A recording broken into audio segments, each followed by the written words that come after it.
여러분 반갑습니다. 오늘도 새벽 돌베개에 나오신 모든 성도님들을 주님의 이름으로 환영합니다.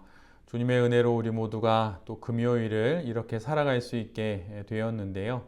오늘도 하나님이 주시는 시편 말씀 함께 묵상하고 또 묵상한 말씀으로 힘을 얻어서 이 하루도 잘 살아가는 우리 모두가 되기를 바랍니다.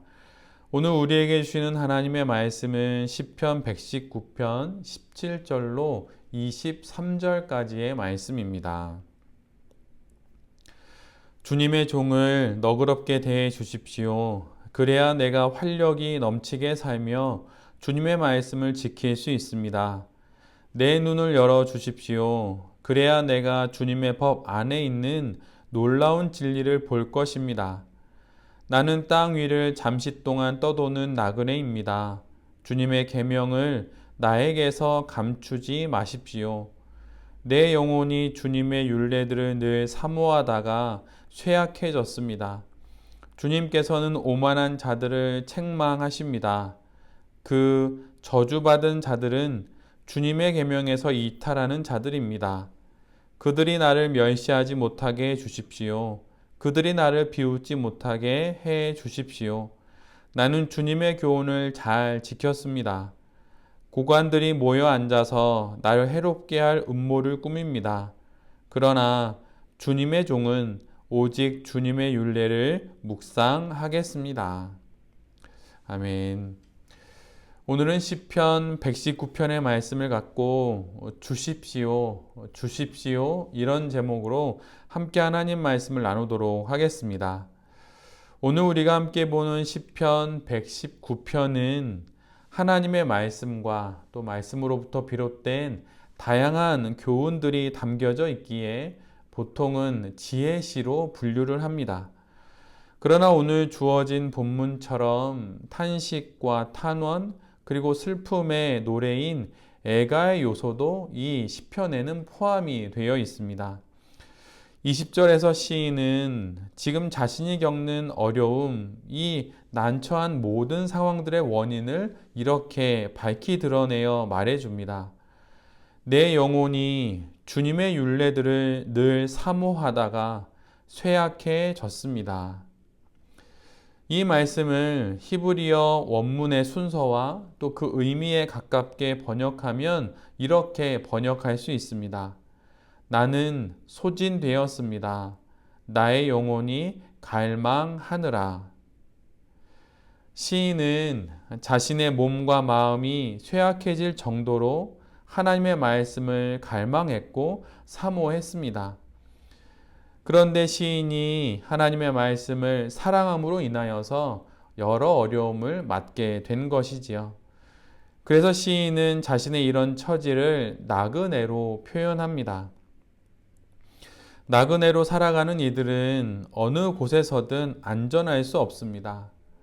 지금 시인은 하나님의 말씀을 사모함으로 반대와 조롱, 비방과 거짓 고발, 그리고 심지어 물리적인 위협까지 겪고 있습니다. 그래서 어느 곳을 가든 안전할 수 없는 떠돌이 나그네가 된 것이지요. 그런데 참으로 아이러니한 것은 시인은 이 모든 곤경과 시련의 원인이 되었던 그 말씀을 버리는 대신 그 말씀 안에서 희망을 붙든다고 고백합니다. 23절의 말씀입니다. 고관들이 모여 앉아서 나를 해롭게 할 음모를 꾸밉니다. 그러나 주님의 종은 오직 주님의 율례를 묵상하겠습니다. 시인은 고통의 원인이 된 하나님 말씀을 오히려 더욱 묵상하겠다고 말합니다. 만약 지금도 오늘 본문의 시인과 같은 일을 겪는 누군가가 있다면 우리는 다양한 말로 그를 권면하고 그를 돌볼 수 있을 것입니다. 물론 그리해도 괜찮은 것이죠.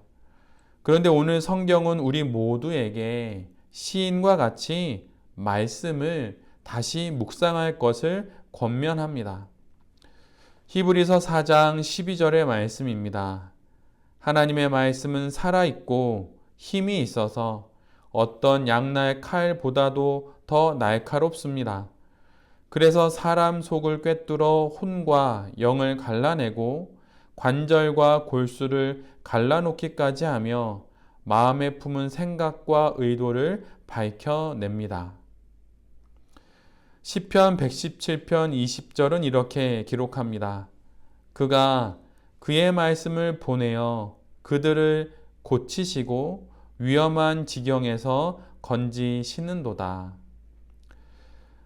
시인은 하나님 말씀의 능력을 믿고 있습니다.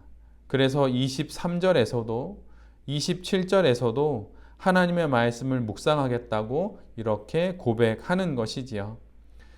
우리의 신앙 인생에서도 말씀에 대한 이런 열망과 소망이 있고 또한 말씀의 능력에 대한 믿음이 있고 또한 그 능력을 체험하는 일들이 많이 일어나기를 간절히 기도합니다.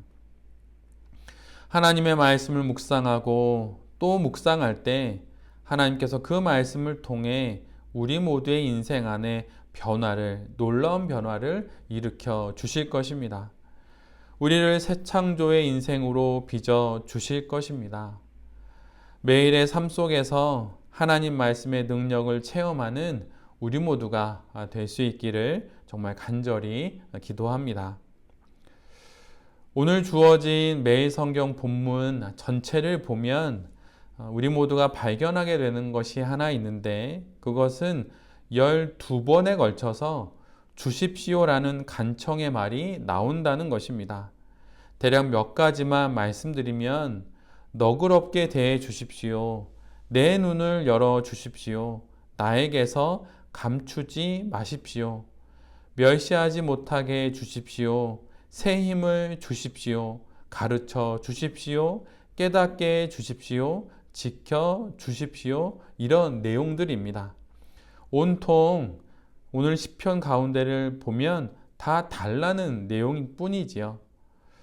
신앙 인생을 살아가며 우리가 가장 많이 하게 되는 기도도 사실은 우리가 가장 전심을 다해야 하는 기도도 주십시오라고 하는 기도입니다.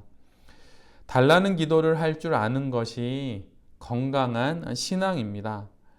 달라는 기도를 하지 않는다는 것은 믿음이 성숙했다는 증거가 될 수도 있지만 어쩌면 이와 정반대로 하나님과의 친밀한 관계로 나아가지 못하고 있다는 미성숙의 증거가 될 수도 있습니다.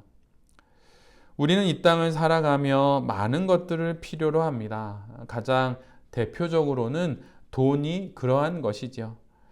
이뿐만 아니라 건강도, 나름의 계획의 성취와 성공도, 좋은 관계의 회복과 평안한 인생의 시간 등등 온통 강구해야 할 것들 투성이입니다. 그런데 그 많은 것들 앞에서 점잔을 빼거나 아니면 겸연쩍어 한다고 그래서 구하지 않는다면 이것은 성숙한 신앙의 모습이 결코 아닙니다. 하나님의 말씀을 사모함으로 사면초가에 놓인 시인은 하나님께 연신 주십시오, 주십시오 이렇게 기도합니다. 이 말씀이 오늘 성경에 명확하게 기록되어 있습니다. 즉 주십시오, 주십시오라고 하는 것이 하나님의 말씀이라고 하는 것입니다. 그러기에 우리 모두는 구해야 합니다. 여러분 하나님 앞에 구하십시오. 달라고 간청하십시오. 복음서에 보면 예수님께서 백부장을 보고 이만한 믿음을 본 적이 없다 하신 것처럼 간구하는 믿음이 좋은 믿음입니다. 간구하는 믿음이 큰 믿음입니다. 어쩌면 특별히 새벽 돌베개 성도님들은 이것저것 마구 주십시오라고 기도해서 문제가 되는 분들이기보다는 오히려 주십시오라고 기도하지 않는 것이 문제인 성도님들이 더 많을지도 모르겠습니다. 필요한 것이 있다면 여러분 하나님께 구하십시오. 오늘 본문의 시인처럼 12번이나 연이어 구한 것처럼 그렇게 하나님께 구하십시오. 구하는 우리에게 하나님께서 분명 응답하실 것이고 주님께서 우리의 간구를 귀한 믿음으로 보아 주실 것입니다. 새로운 달 5월을 시작하며 말씀을 묵상하고 말씀을 따라 인생을 살아감으로 말씀의 능력을 크게 경험하는 우리 모두가 되기를 간절히 기도합니다. 또한 주십시오라는 이 건강한 믿음으로 우리의 필요를 간구하며 그 응답을 받는 우리 모두가 될 수 있기를 간절히 바랍니다.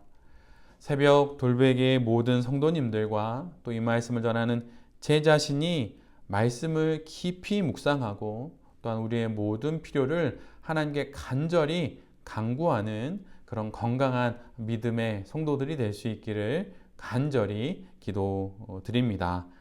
아멘. 함께 기도하겠습니다. 주님, 말씀을 묵상하고 또 묵상하겠습니다. 살아계신 하나님 말씀의 능력을 경험하는 우리 모두의 인생이 되게 하여 주시옵소서. 말씀으로 우리와 우리 삶의 모든 것을 새롭게 바꾸어 주시옵소서. 주님, 간청하는 기도가 건강한 기도임을 기억하겠습니다. 필요를 구하겠습니다. 간절히 구하겠습니다. 주님, 주십시오. 주님, 우리에게 주십시오. 우리의 기도에 응답해 주시는 주님의 은혜로만 살아가는 우리의 신앙 인생이 될 수 있도록 주님 응답하여 주시옵소서. 이 모든 말씀 예수 그리스도의 이름으로 기도드립니다. 아멘.